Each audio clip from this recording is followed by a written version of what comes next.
Hi G2, how are you doing? How's your week been? How's your faith been this week? Do you feel aware of God? Do you feel connected to Him? Do you feel close to Him? Has your faith made you do anything this week that you otherwise wouldn't have?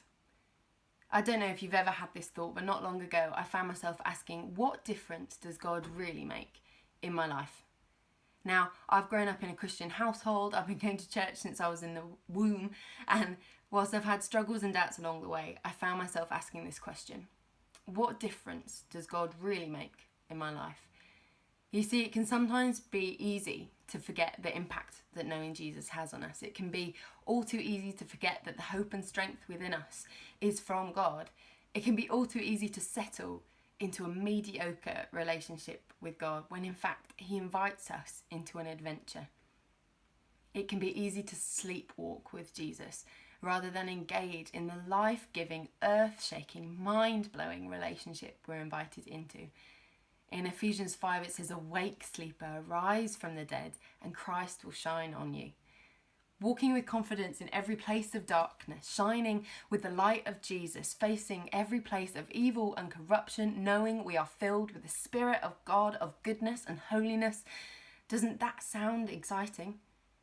Today we're looking at how we meet and partner with our God at work at the Redemptive Edge, where light meets dark, where Jesus' life, light and hope are needed most. I want to put to you today that our faith is at its most active at the Redemptive Edge. That in fact, if we never step out to meet God there, our walk with Jesus can feel boring. If I never took risks with my husband Adam, if we were never vulnerable with each other, relied on each other, never sought to adventure through life together, our marriage wouldn't be very fulfilling, and we wouldn't be living in a way that allows us to realise the full joy of being in partnership. Are you living in partnership with God, or just in the knowledge of Him? You see, at the Redemptive Edge, which we'll be unpacking more today, I want to argue that our partnership with God is most activated. Now, you're probably wondering why, in a series entitled The Redemptive Edge, it's taken until the 4th week of 4 to finally get round to unpacking it and discussing what it even is. It's not an accident, you've probably gathered, and in fact, the steps we've taken to get here have been really vital. If you've missed any or want to recap, feel free to hop onto our YouTube channel, G2 York, where you can watch them back. But we've gone on a journey as a community over the past 4 weeks, and it's led us here today, where we'll begin to unpack what the Redemptive Edge is. But it's vital we don't forget the journey we've been on.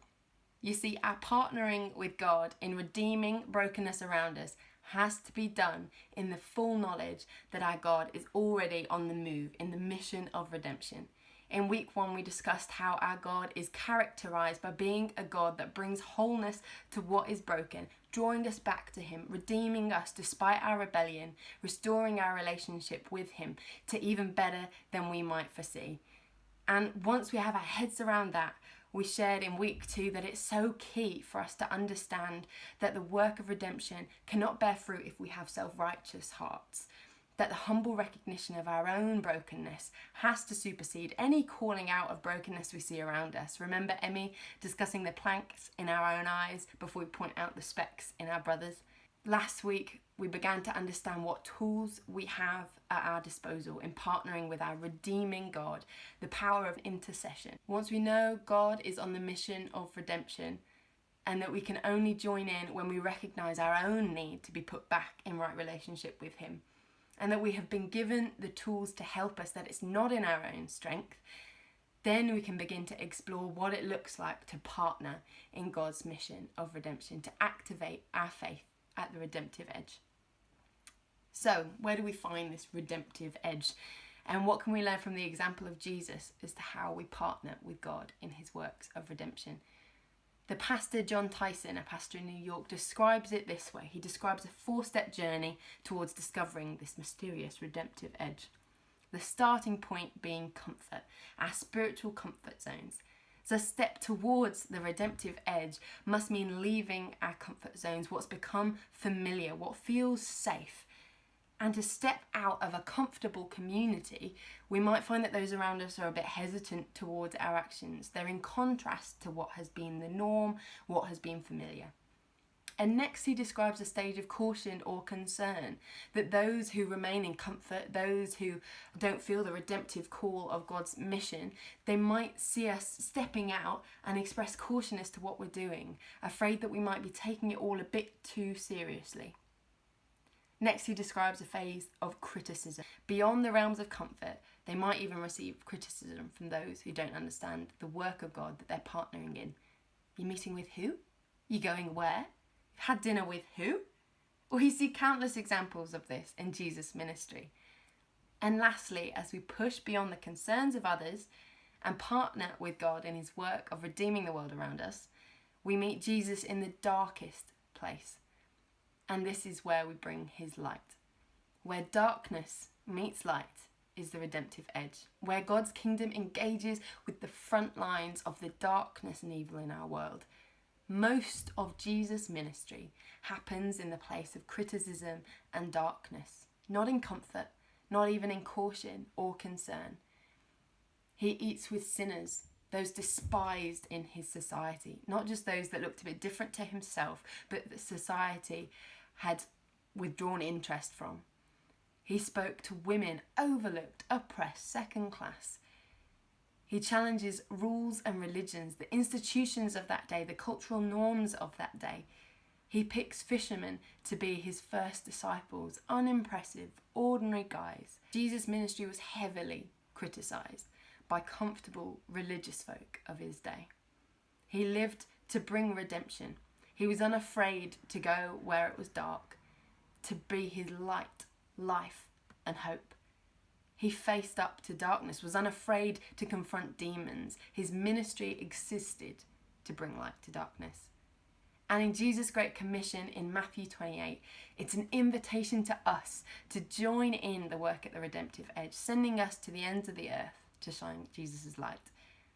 It says, "Go, therefore, make disciples of all nations, baptizing them in the name of the Father and of the Son and of the Holy Spirit, and teaching them to obey everything I've commanded. And surely I am with you always to the very end of the age." Then after the 4 Gospels, we read in the book of Acts how the redemptive edge is being worked out, how church history is a continual pushing of light, overcoming darkness, of bringing hope, of bringing restoration, a pushing of the redemptive edge. In your relationship with Jesus, if it doesn't lead you to interact with the darkness in our world and you're living out of comfort, your faith might become boring, but at the very least, you'll be missing out on the adventure of a lifetime. Jesus is always inviting people to the redemptive edge, to join with him in bringing light to where there is darkness. You see, Christianity isn't a lifestyle to make you or I feel good. A relationship with Jesus transforms our faith into action. It stretches us beyond what we can do in our own strength, where we don't just like or want Jesus, but we need him. So let's pause for a moment.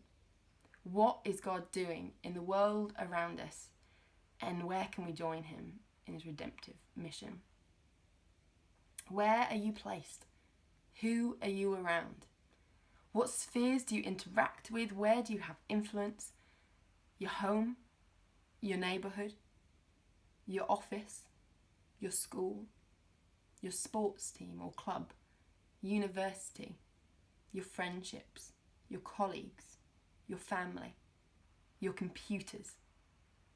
How can we find the redemptive edge? Recognizing the need for redemption in the world around us can weigh pretty heavily. But the Bible teaches us that no matter where we're placed or what we do, our actions must come from a place of love that sustains us. That's why week 2 is so important to this series. We don't point the finger to what's broken around us, but we have compassion upon and are compelled by God's love to help redeem what is broken. In 1 Corinthians 13, you might have heard it at weddings, we read about the importance of love in anything we do, that it is patient, that it's in it for the long haul, that it's humble. It's not looking down on a situation or individual. It's not to promote ourselves. And it keeps no records of wrong. It's seeking the best continually in a situation, in a person, in a community. A heart rooted in God's love is the only way to sustain a life of joining God in his work at the redemptive edge. If love doesn't get into your heart, our passion to join God in redeeming the world around us will fade away, just like you might forget this talk. We need to let Christ's love compel us into action. So we can't go any other route about it but in love. Our mission as Christians exists because love demands it to. Our mission is to join God's work redeeming the world around us in love. Our mission cannot have a bitter edge or division in it. It must be sustained by love, with our eyes on eternity, on reconciliation. If not, we'll burn out in despair, frustrated, arrogant, resentful. Redemption brings about community and reconciliation between enemies. We can't do that with a bitter or hardened heart. In a famous speech by Martin Luther King, he talks about how the end is redemption and reconciliation. How love is creative and redemptive. It builds up and unites. The ultimate end of non-violence, he says, is to win friendship of the opponent. Not a pointing out that something is wrong, not a putting down, not an asserting of your own way of doing things, but a friendship of unity. Loving redemption isn't pointing the finger, it's drawing that person or that thing into God's redemption, restoration, and unity. So how can we grow in this rooted in love, compelled out of our comfort zone, pursuit of Jesus and the redemptive edge? Well, firstly, in our hearts we need to remember our own redemption story, how we've been forgiven for our own youthful rebellion, how heaven celebrated the day that we gave our lives to Jesus. This gives us humility. It gives us compassion and empathy for the brokenness around us. And secondly, we need to receive God's love afresh. No words I say or anyone will suddenly compel you to act on this. Only God's love can compel you to join him in his mission, to step out in faith. It takes a change of heart, and as we read in Romans 5, hope does not put us to shame, doesn't guilt trip us into doing anything. But because God's love has been poured out into our hearts through the Holy Spirit who has been given to us. Thirdly, we need to choose to let this define our whole life and not just be another series of inspirational ideas. In 2 Corinthians 5 we read, "And he died for all, that those who live should no longer live for themselves, but for him, who died for them and was raised again." And lastly, we need to be willing to risk something. How you read the Great Commission in the book of Matthew can drastically impact how you act upon it. Therefore, go and make disciples of all nations. Is it formal? Is it very dignified? Or is it heaven positioning us as go, go, go? Like children egging on a friend going, do it, do it, do it. Rest assured, Jesus is there. He's at the front lines against darkness, and we're invited to spend our lives alongside him, bringing light to dark, hope to brokenness at the redemptive edge. So my prayer for us as a community this week and for the rest of the year is that we would make ourselves available to God's work of redemption. God, would you let love ache within us to rescue and redeem? Would you highlight to us where we have become comfortable and passive? Would you remind us, God, of your presence and power within us, that we wouldn't compare our faith with others, but start with where we're at right now as you see us. Show us where you're working, God, and lead us to the redemptive edge.